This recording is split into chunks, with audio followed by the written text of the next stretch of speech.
What's up, Agents Rock? We're ready for another episode here, and we're hoping to deliver as much value as possible. I'm here with my co-host, Melissa, and mini version of Mike Gomes here. What are we going to talk about today? Today, we are going to talk about what your first hire should be as a realtor, as a top producing agent. So what should it be? What should it be? Are you asking what I'm it asking should you. be, or what You're a lot of people you're a top producing make agent. it? You did 51 transactions last year, right? So, what I think it should be is some sort of admin or transaction coordinator. Okay. Right? And the reason why I made that decision and made that my first hire was because I kind of looked at what was bogging me down, like what was taking up the most of my time and not making me productive or taking away from being in front of Well, clients. it's not an activity that drives revenue for you, right? Right, yeah. And a lot of the things that I wrote on that list was like paperwork. It was like, okay, typing up offers, scheduling showings. Scheduling COs. Right, things of that. All like paperwork stuff. Inputting listings, right? Things like that. Managing the transaction once it's under contract, right? Sending out the contract to attorney review, all those things, right? Inputting my files in SkySlope, that was a big one. So I wrote all that down, and I decided that I was going to hire an assistant who did all of that for me. Yeah. Right, and it freed up more time. Now let's because I want the audience to get as much content as possible, or rather as much context as possible. Rewind. Right? Yeah. Rewind, everybody. Because you're saying assistant, right? So I mean, when I hear assistant, I'm here. I'm in my head. I'm saying $40,000, $50,000, $60,000. No. So some people don't want to hire somebody for that kind of money. So what can you do? Because you didn't hire, your assistant wasn't dedicated to you. Nope. So my assistant was shared between me and 3 other agents.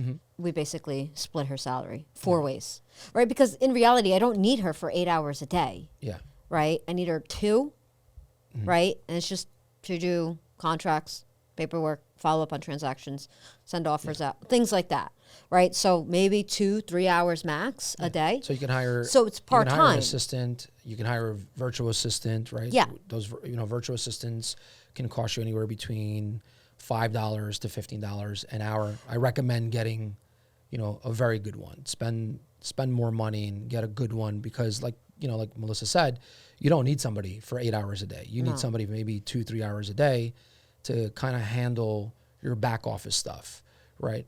You could also, instead of hiring an assistant, you can hire a transaction coordinating company, and you can pay per file for most of these companies, which is really, really good and very inexpensive, right? Some of these companies only charge you $350 to $500 per transaction, and some companies only charge you if the transaction even closes. Now, however, that's if you have a transaction. If you're doing back end stuff like sending out emails or sending out listings to clients, scheduling showings, etc., there's also other companies that handle that type of work, right, for a small nominal fee. Yeah. Right. So there's many ways of keeping your costs down instead of going the old school way, which was hiring an assistant that was just simply dedicated to yourself, right? To you. Yeah. You could do that if you grow your business drastically. You could. Yeah. I mean, and she can also he or she could be your assistant. They can do a plethora of things. Like if they are licensed in real estate, they can also help you show houses, right? So who I hired, I don't think they were actually licensed, but they weren't licensed. I really just wanted them to do the paper stuff.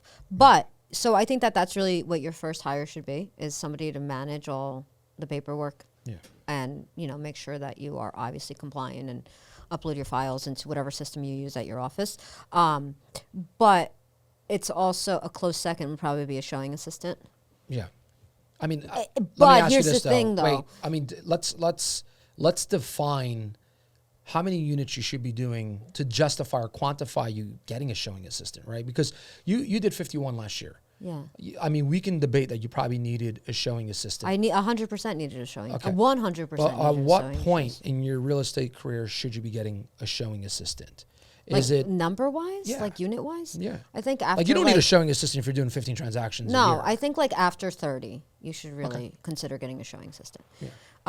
Because the year prior to that, I did like 36 or 37, and that was tough. Mm-hmm.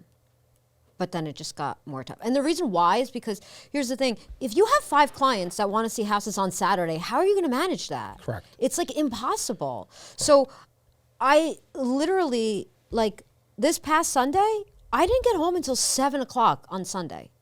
Like, it's a lot because you have to be running around from town to town, client to client. Yeah. And, you know, at the same time, it's like, you want to do that for your clients, but you can't be in 2 places Yeah. at once. So I think a showing assistant is definitely close second. I don't think that, you know, they should take your place though, right? So I think that a lot of people be like, oh yeah, they just kind of like hand them off to. No, This it should be person. a person that's going to assist you with these showings. So for you to buy back time and for you to replicate or duplicate Yeah. yourself, right? What are some of the expectations for a showing assistant? Like, what do you Well, it tell them? depends. Because Well, so- I ran into a problem right now where somebody hired a showing assistant and now all of a sudden the client only wants to work with the showing Well, so assistant. it could work. You can, I mean, how you do it with your showing system is a showing assistant is up to you, but you can pay them per door, or you can say, hey, we have to work with this client together, and then you can pay them when the transaction closes. So basically pay them a referral fee on the transaction. Yes, so you can do either, or you could say, I'll pay you a flat fee. Like, hey, you're going to help me with X client. I did that with somebody in our office. You're Yeah. going to help me with X client only when I can't be there, right? And I also was literally only when I couldn't be there. What do you right? tell the client right from the start? So Like, how I do tell you set them the right expectation. Well, you have to tell them in the beginning, right? You say, hey, or if you can't be there on the first showing, then you have to let them know, hey, this is my partner or whatever the case may be. I introduce them as my partner, right? I just tell everybody that whoever it is that I send, which I don't have a dedicated showing assistant right now. I don't. I need one. I don't have one, but I have had other agents show houses for me when I can't be there. So then I just put them on a chat and say, listen, I'm going to have my partner meet you. This is so-and-so, blah, blah, blah. They'll meet you at the property, whatever. And then I follow up with the client right away after that. Gotcha. So you call them. But You here's call the them thing. after the showing, and Yes, but find for out the- exactly what is it that they liked about the property, what is it that they didn't like. Yes. But for the first showing, you should always be there. I agree. But it's hard because just 2 weeks ago, I had to send somebody to meet a client for the first time. I couldn't be there. Like, I had another showing, and it was a really important showing. So I had to send somebody else. And I don't like to do that, but, you know, it's life, right? I don't want to tell a client no if they want to see the property at that time. You know what I mean? Because you may very well lose them to somebody else. Right. it's a So very I competitive sent market somebody. Yeah. So I sent somebody instead. But anyway, yeah. So when you mean set the right expectation with the showing assistant, or set the right Both. expectation The with the showing client? assistant and the client. Like for me, and I had showing assistants in the past. What is that? What is that? That was like me. Yeah. So there you go. So tell them what did I used to do with You you? just say I was your colleague or your counterpart. You just honestly no. But what Mike I would really simply- said, no, he was like, guys, this is Melissa. She's a better looking version of me. She's gonna help us out. Yeah, anyway, that's But not what I here's the thing. said. This is what I said. I would say, hey, there will come times where I cannot be there, and showing the property is extremely important for us or for me. And because we're in a very competitive market, it's important that we see this property as soon as possible. So there will be times where you're going to get Melissa going there, right? Melissa is an extension of myself. She's very well trained, but I'm going to be completely involved in every step of the transaction. That's what I used to say, and that was me setting the expectation. Look, although I'm not there, you're still very important to me, and this person is my extension. That's Yeah. what it is. Yeah. That's what it comes down to. And the way I would pay Melissa is I would pay her a referral fee on every transaction. I wouldn't pay per door. I think that if you're going to have a showing assistant and you want the same person constantly, I think that you should make them have skin in the game with you, right? And make them part of the transaction, right? Rather than paying $25 to $40 per door. It's also You more know- beneficial for you anyway. Yeah. do it that Well, way. if you need somebody, For if one it's a time, one-off, like, yeah. yeah, I get it, right? But if you needed somebody like me, I needed somebody almost every weekend, you have to make them part of your team, right? And that's setting the right expectation. And then for Melissa, setting the right expectation would be, hey, this is what I expect from you, right? You're going to be involved, but you're also going to take a step back with my client. Let me do the negotiations. Let me write up the offer. Let me do what I need to do in order to be face-to-face and be top of mind with them at all times. So I don't lose the client. So the client doesn't say, I want to work with Melissa, right? That's not what I wanted to do, right? I didn't want to lose a client to my showing assistant. I didn't want my client to think that they weren't important, right? True. There you go. True. Anything else? So No, so I think those are the two main things, right? I think But- transaction coordinator is your number one. Yes, right? it is your number one.